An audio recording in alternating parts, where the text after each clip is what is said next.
ರಾಜ್ಯದಲ್ಲಿ ಶಕ್ತಿ ಯೋಜನೆ ಜಾರಿಯಾಗಿದ್ದಾಯಿತು. ಇದೀಗ ವಿದ್ಯಾರ್ಥಿಗಳಿಗೆ ಫ್ರೀ ಬಸ್ ಪಾಸ್ ಅಂತ ಮುಖ್ಯಮಂತ್ರಿಗಳು ಹೇಳಿದಂತ ಬೆನ್ನಲ್ಲೇ ಉಚಿತ ಬಸ್ ಪಾಸ್ಗೆ ಇಂದಿನಿಂದ ಅರ್ಜಿಗಳು ಓಪನ್ ಆಗ್ತಾ ಇದೆ. ಎಲ್ಲಾ ವಿದ್ಯಾರ್ಥಿಗಳಿಗೂ ಕೂಡ ಉಚಿತ ಬಸ್ ಪಾಸ್ ವಿತರಿಸುವುದಕ್ಕೆ ಆದೇಶವನ್ನ ಹೊರಡಿಸಲಾಗಿದ್ದು, ಈಗಾಗಲೇ ವಿತರಿಸಲಾಗಿರುವಂತಹ ಬಸ್ ಪಾಸ್ ಯಥಾವತ್ ಚಾಲ್ತಿಯಲ್ಲಿರುತ್ತೆ. 15 ದಿನಗಳ ಒಳಗೆ ವಿದ್ಯಾರ್ಥಿಗಳಿಗೆ ಶುಲ್ಕ ಮರುಪಾವತಿ ಕೂಡ ಆಗುತ್ತೆ. ಈಗಾಗಲೇ ವಿತರಿಸಲಾಗಿರುವಂತಹ ಬಸ್ ಪಾಸ್ ಅನ್ನ ಯಥಾವತಿ ಚಾಲ್ತಿಯಲ್ಲಿ ಮುಂದುವರಿಸೋದಕ್ಕೆ ಆದೇಶವನ್ನು ಹೊರಡಿಸಿದ್ದು, ವಿದ್ಯಾರ್ಥಿಗಳು ಪಾಸ್ಗೆ ಕೊಟ್ಟಂತಹ ಮೊತ್ತ ಸರ್ಕಾರದಿಂದ ವಾಪಸ್ ಆಗುತ್ತೆ. ಈಗಾಗಲೇ ಶಾಲಾ ಕಾಲೇಜುಗಳು ಕೂಡ ಪ್ರಾರಂಭ ಆಗಿದೆ. ಸಾಕಷ್ಟು ವಿದ್ಯಾರ್ಥಿಗಳಿಗಾಗಲೇ ಬಸ್ ಪಾಸ್ನ ಖರೀದಿ ಮಾಡಿರ್ತಾರೆ. ಆ ಅಮೌಂಟ್ ವಾಪಸ್ ಬರುತ್ತಾ ಇಲ್ವಾ ಅನ್ನುವಂಥ ಗೊಂದಲಗಳು ಕೂಡ ವಿದ್ಯಾರ್ಥಿಗಳಿಗಿತ್ತು. ಈಗ ಅದು ಕೂಡ ರಿಟರ್ನ್ ಆಗುತ್ತೆ ಅಂತ ಹೇಳಿದ್ದಾರೆ.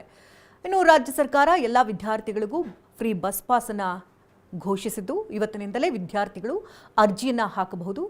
ವಿದ್ಯಾರ್ಥಿ ಪಾಸ್ಗೆ ಅರ್ಹ ಅಂತ ಅಂದಾಗ ಮೊಬೈಲ್ಗೆ OTP ಕೂಡ ಬರುತ್ತೆ. ಆಧಾರ್ ಕಾರ್ಡ್, ವಿದ್ಯಾಸಂಸ್ಥೆಗೆ ಸೇರಿರುವಂಥ ದಾಖಲಾತಿ, ID ಕಾರ್ಡ್, ವಿದ್ಯಾರ್ಥಿಯ ಇತ್ತೀಚಿನ 2 ಪಾಸ್ಪೋರ್ಟ್ ಸೈಜ್ ಫೋಟೋ, ಯಾವುದೇ ಸೈಬರ್ ಸೆಂಟರ್ ಅಥವಾ ಬೆಂಗಳೂರು 1 ಎಲ್ಲಿ ಬೇಕಾದರೂ ಕೂಡ ಅವರು ಅಪ್ಲಿಕೇಶನಲ್ಲಿ ಅರ್ಜಿಯನ್ನು ಸಲ್ಲಿಸಬಹುದು.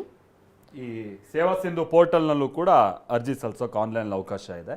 ಆ ನಂತರದಲ್ಲಿ ನೀವು ಯಾವ ಸ್ಕೂಲಲ್ಲಿ ಓದ್ತಾ ಇದ್ದೀರಾ, ಕಾಲೇಜು ಅಥವಾ ವಿವಿ, ಇದಕ್ಕೆ ಸಂಬಂಧಪಟ್ಟಂಗೆ ಅಲ್ಲಿನ ಒಂದು ಅವರಿಂದ ಒಂದು ಪತ್ರ ಬೇಕಾಗುತ್ತೆ, ಅಥವಾ ನಮ್ಮಲ್ಲಿ ಓದ್ತಾ ಇದ್ದಾನೆ ಅನ್ನುವಂಥದ್ದಕ್ಕೆ ಒಂದು ನಿಖರ ಮಾಹಿತಿ. ಅದಾದ ನಂತರದಲ್ಲಿ ಮುಂದುವರ್ಕೊಂಡು ನಿಮಗೆ ಪಾಸ್ ಕೊಡುವಂಥ ಕೆಲಸ ಆಗುತ್ತೆ. ವಿದ್ಯಾರ್ಥಿಗಳು ಏನಂತ ಹೇಳ್ತಾ ಇದ್ದಾರೆ, ಈಗ ವಿದ್ಯಾರ್ಥಿಗಳು ಇನ್ನೊಂದು ವಿಚಾರ ಅಂತಾರೆ, ಸರ್ಕಾರ ಇದ್ರ ಕಡೆ ಗಮನ ಏನು ಕೊಡಬೇಕು ಅಂದರೆ, ಬಸ್ ಪಾಸ್ ಕೊಡ್ತೀವಿ ಅನ್ನೋಂಥದ್ದು ಮಾತ್ರ ಅಲ್ಲ, ಬಸ್ಸಲ್ಲಿ ಕೂರಕ್ಕೆ ಸೀಟ್ ಎಲ್ಲಿದೆ ಈಗ ಅದು ಪ್ರಶ್ನೆ. ಎಷ್ಟೋ ಜನ ಗಂಡು ಮಕ್ಕಳು ಈಗ ಬಸ್ ಹತ್ತೋದೇ ಬಿಟ್ಬಿಟ್ಟಿದ್ದಾರೆ.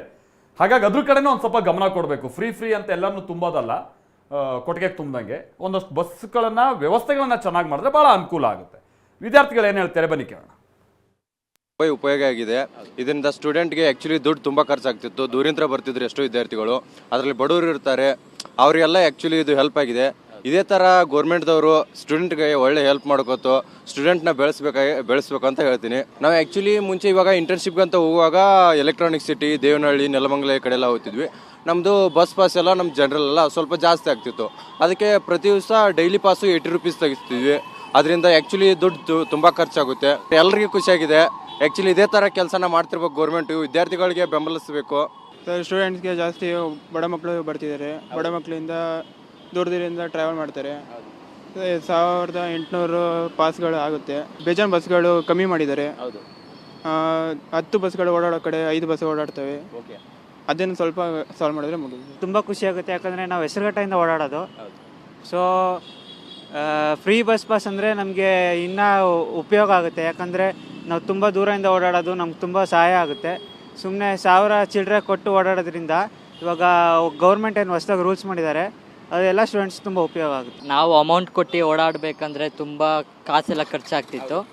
ಈಗ ಬಸ್ ಪಾಸ್ ಫ್ರೀ ಬಿಟ್ಟಿರೋದ್ರಿಂದ ಇವತ್ತಿಂದ ಅಪ್ಲಿಕೇಶನ್ ಹಾಕಿ ಪಾಸ್ಗೆ ಅರ್ಜಿ ಸಲ್ಲಿಸಬೇಕು ಸರ್. ನಾನು ಯಶವಂತಪುರಿಂದ ಮೆಜೆಸ್ಟಿಕ್ ಬಂದು ಮೆಜೆಸ್ಟಿಕ್ಕಿಂದ ಕಾಲೇಜ್ ಬರಬೇಕಂದ್ರೆ ಡೈಲಿ ಒಂದು 100 ರೂಪೀಸ್ ಆದರೂ ಖರ್ಚಾಗ್ತಿತ್ತು.